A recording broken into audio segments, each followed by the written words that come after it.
Посадка здания и трещины в полах. Жильцы дома по улице Сдержинского, 9 в Якутске возмущены проведенным в прошлом году капитальным ремонтом. Всю зиму в некоторых квартирах было холодно. Ситуация разбиралась Сусанна Рожина.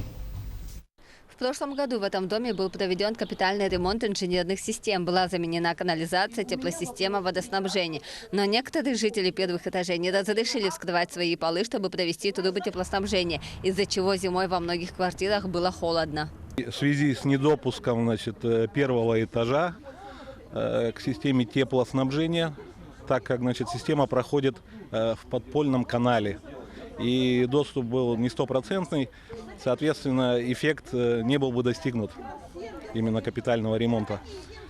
Поэтому мы с управляющей компанией, фондом, приняли решение систему вынести под дом для удобства обслуживания, и качественного исполнения работ.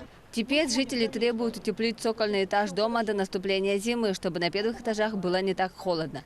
Помимо этого, у дома есть и другие проблемы. Идет уже просадка здания. По словам жильцов, даже в квартирах есть трещины. Просадка идет основательная, потому что есть трещины в доме, в квартирах.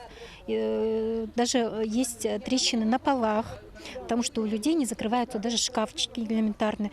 Пол уже перекосился в сторону улицы Дзержинского именно. Управление Госстройжилнадзора настаивает на проведении дополнительных работ, и срок завершения утепления цокольного этажа до 15 июля. У нас замечание по проведенным работам было то, что именно в местах прохождения труб через цокольное перекрытие не были утеплены в соответствии с проектом. Данное предписание у нас стоит со сроком до 15 июля. И если не будет исполнено данное предписание, то, соответственно, фонд, конечно, будет привлечен к административной ответственности.